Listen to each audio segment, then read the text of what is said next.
Hi everyone, Taya here from Quilting Delights, and we are back after having made our Machine Quilting Primer quilt top, and now we're going to get ready to start quilting it.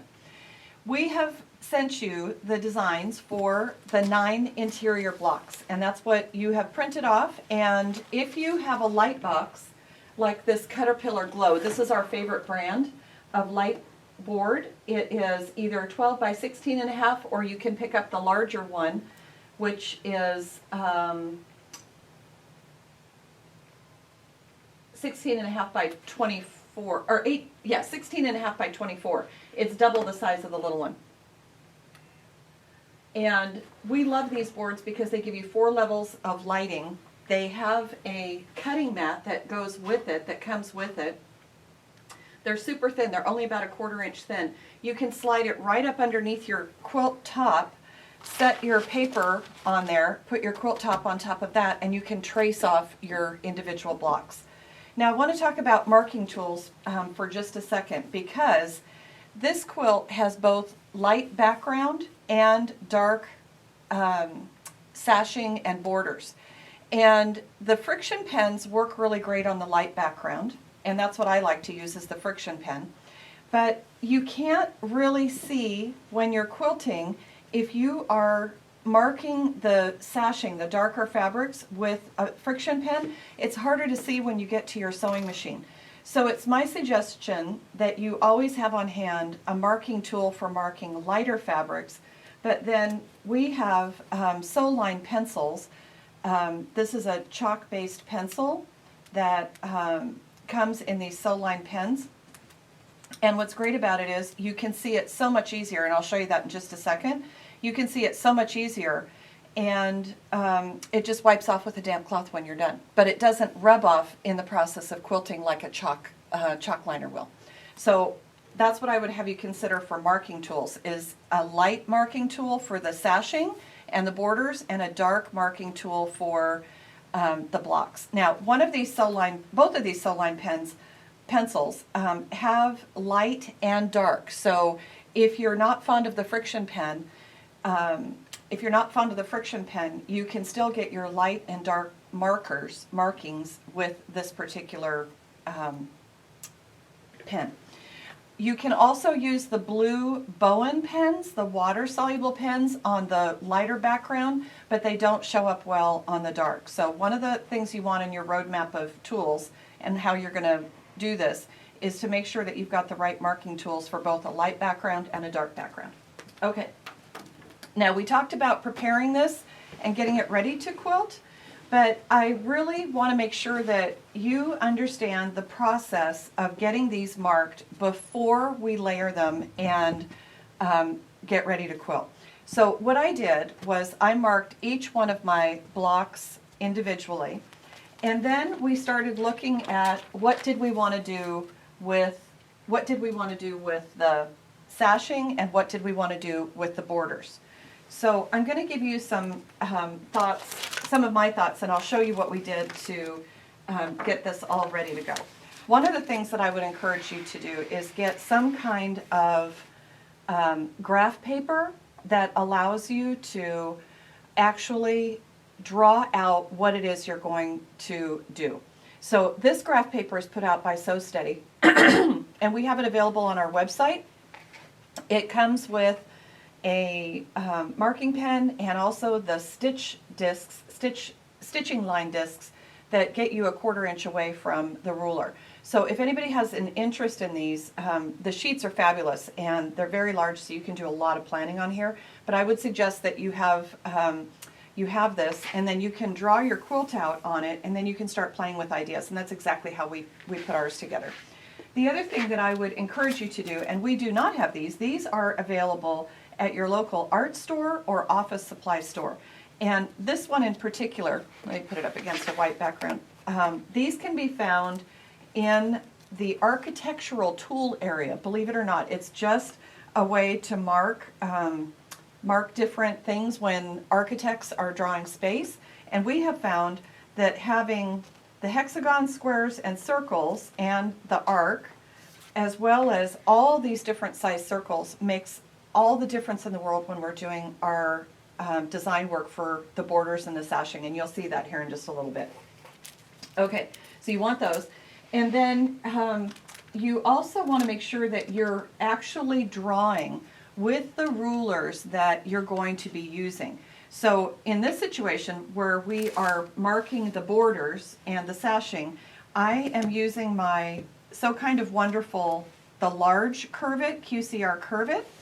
And this is one of my all-time favorite quilting rulers because it has such a gentle curve. It has great markings on the rulers for 1/4 inch, 1/2 inch, 3/4 of an inch, super thick. The only thing about the So Kind of Wonderful rulers is that you absolutely have to have the Rough It Up tape because they are slick on the top and the bottom. They're slick on the top and the bottom, and so we put the Rough It tape on the top and the bottom so that we have a grip against our fabric, and we also have something for our fingers to hold on to. So I love those. And then of course I love Amanda Murphy's Good Measure Every Angle ruler. It's pretty much the same as the Curve It ruler, so on the straight lines. So I'm going to work mostly with this set of rulers for the sashing and the borders, and I'm really excited to show you how cool that is when we start the design process. Okay, so let's take a look.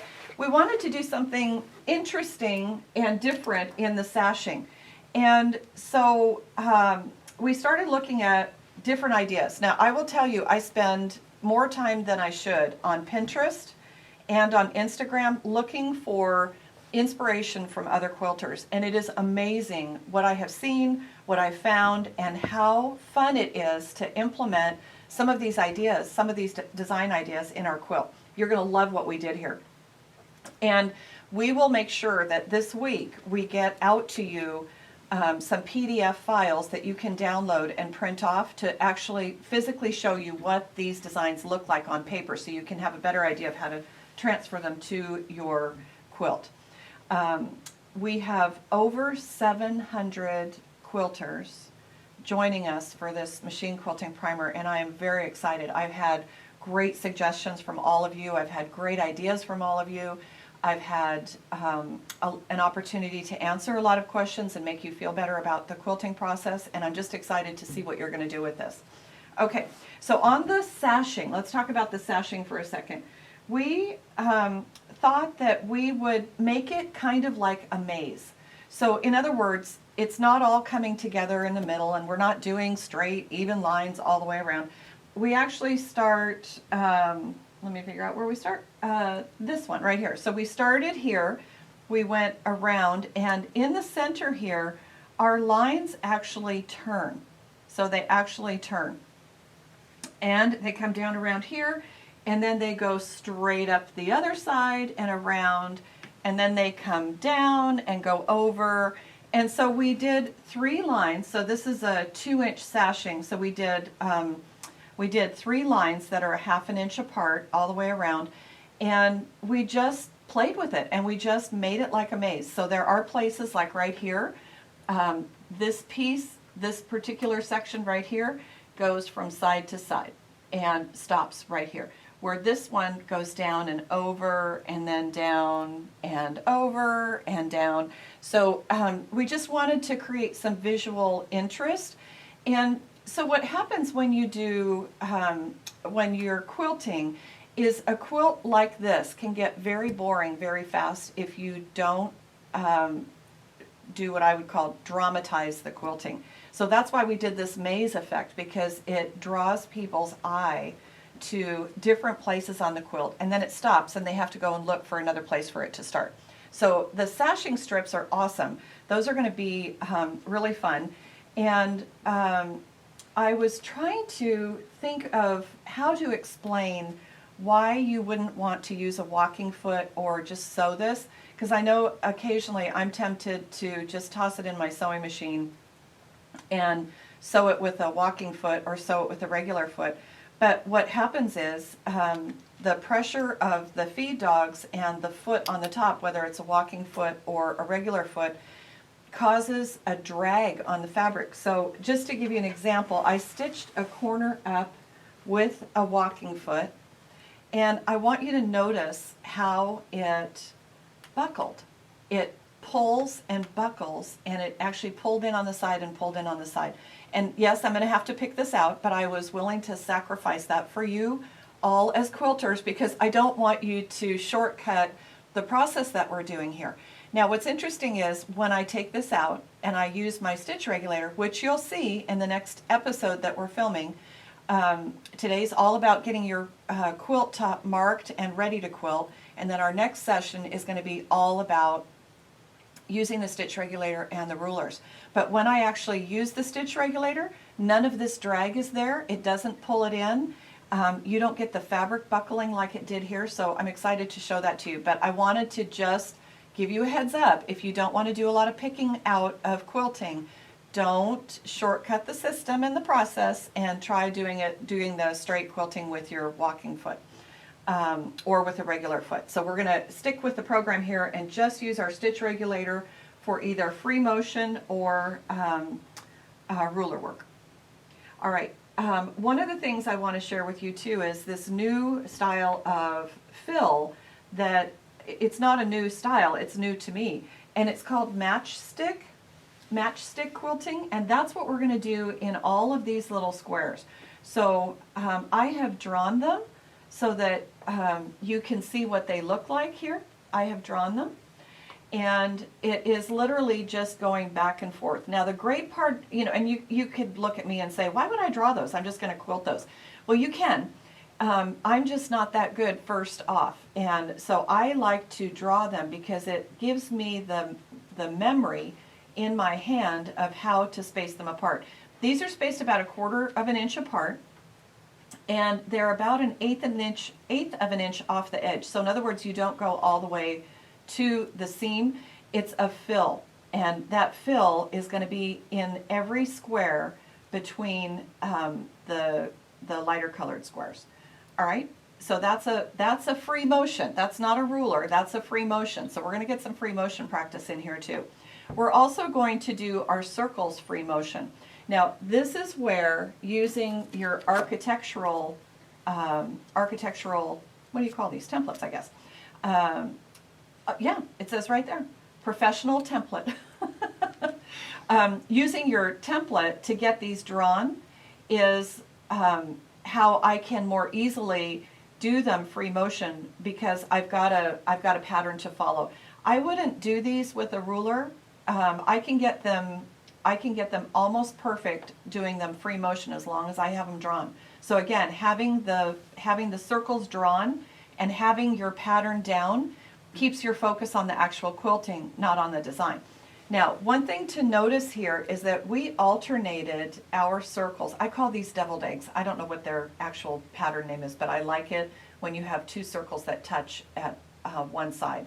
So we alternated these back and forth, and if I remember correctly, we used a 1 7/8 circle for the big one because these are 2-inch squares and we want them to sit inside the square. We don't want them to go over the edge. So we used a 1 7/8 circle, and then we used a 1 1/4 inch circle for the smaller one. And my goal with this was, again, to add some visual interest and show that you can quilt all the way around close to the edge, and that's what we need for that space. So when you get to the corners, they do something a little bit different, but you'll see how that works out. And again, we'll send some close-up pictures of the quilting designs in our next email so that you can see what we're doing. Okay, now I want to talk about the borders because borders can be they're an incredible opportunity to showcase some really cool designs. And so I'm going to grab this quilt and move it up here so you can see. The first thing we did was I said to Sarah, who has been helping me with the design stuff, I said, Sarah, I don't really want to do just the same old thing from one end to the other, and I said that just doesn't do anything for me. So I want to look and see what we can do to dress this up and make it very, very interesting. So what we decided was that we would take straight and angles. We would take straight lines, angles, a little bit of circles and some curves. And all of that came out of these two rulers, the So Kind of Wonderful Curve It rulers. And we have these available on our website, and we can get them out to you. They're, like I said, they're awesome. They're just really cool. So what I did was I took a square, and I'll just show you using this idea, for example. I took a square and I said, okay, we're just going to throw this on here. And that's the angle that we're going to use. That's the angle that we're going to use to start our straight lines and to throw a design off kilter into the borders so that it's really, really visually interesting. So I took, and please notice that I used my sew line pens in the white on here. We tried marking it on the other corner in the black, and I just couldn't see it. And then when I got it to the sewing machine to quilt, I couldn't see it even more. So on a darker fabric, remember to use the lighter colors. Okay, so I said I want to throw a square on this at an odd angle just to add some visual interest. So we drew this line first, and then once we had that line set, everything else could come into play. So by having that as a template, we said, okay, let's make sure that we're lining up with some reference points here. So we lined up with the corner of this one and worked our way out. And then I said, I want a band in the middle that will give us room to do something else interesting. And so we went from this corner to the next corner, and we added another one that went all the way across. Now, what's really cool about how this happened is that when we got to the corner, we stopped, and then we did the matchstick quilting in the middle here, and then picked it up and started going off the edge again. So once we had this set, and let me just comment on a couple of other things. So if you'll notice, we have a row of circles, which I have become very fond of quilting. I don't know what it is about these little circles, but they make me so happy. And we have a row of circles going down both of these, and we tried it next to this line. But here's the thing with these little rows of circles. If you're going to do little rows of circles, it really needs a breather space in between the row of circles and the design that you're doing next to it. So that's why you see this. We've tried all of this, and feel free to try it yourself. We really are hoping that this is going to be an encouraging project to get you designing your own stuff. But for now on ours, we felt like it was better to have the circles have a little breathing room on either side. So that's why we did that. I used a half a circle off of my template here to draw the half circles all the way around on the inside. And then this space in the middle here is all going to get just stippled. It's just going to get tightly stippled so that it really drops that down and pops the half circles up. Okay, so we did that, and we loved it so much that we did it on the other end as well. So it just has some really, really interesting elements to it. And what we want is for people to spend some time looking at the designs, not just go, oh yeah, another quilt, great. All right, so once we got that done, then the question came, what do we do with the rest of it? And I am a huge lover of the Baptist fan, especially on outside borders. And I didn't want to do all Baptist fans. So what we did was on the corner, let me pull this over so you can see. On this corner, we just used our ruler, and we picked a point.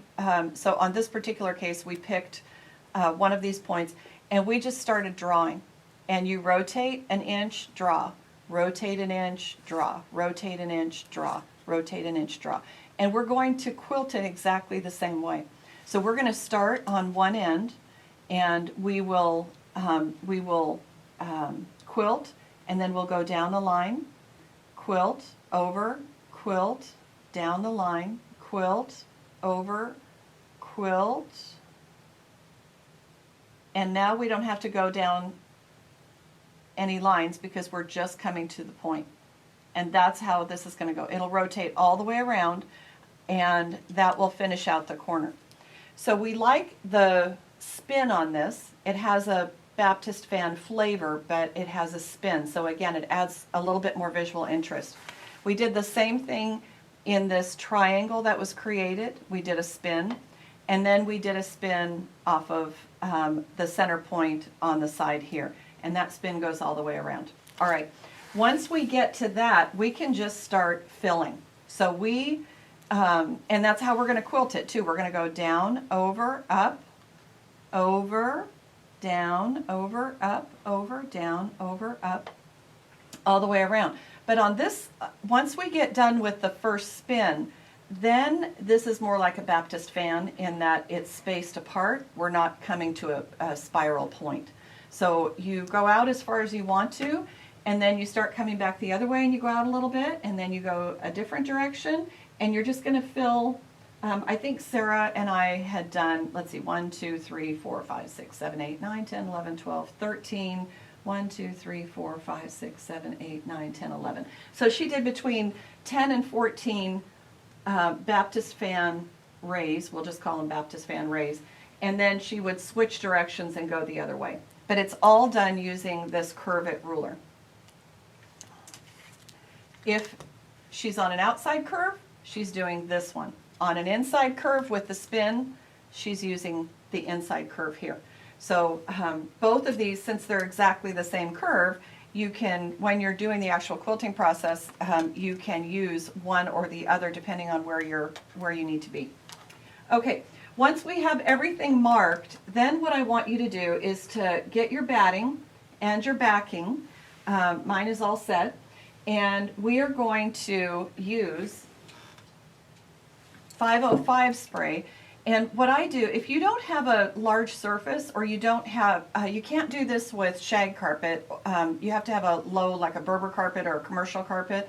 And we have that here in our store. So I lay my backing down and I pin it to the carpet. I don't stretch it, I just lay it down and I pin it into the carpet.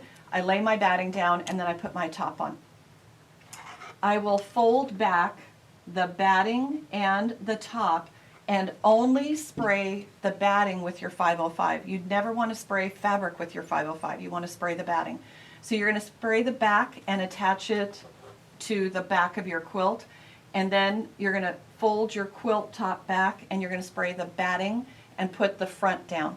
Once you have those down, I trimmed mine up so that I have about a ½ inch of leftover on the outside edges, and I put pins in the I don't really need them, but I just feel better with having pins in the sashing on the posts. And now I am ready to take a deep breath and go over to my wonderful Bernina with my BSR and my ruler work attachments that are compatible and get started on the stitching. Thanks for joining us on this marking journey of getting our quilt quilted. Don't forget to check out our YouTube channel at youtube.com/quilting delights. Make sure you subscribe and we will get more of these wonderful videos to you.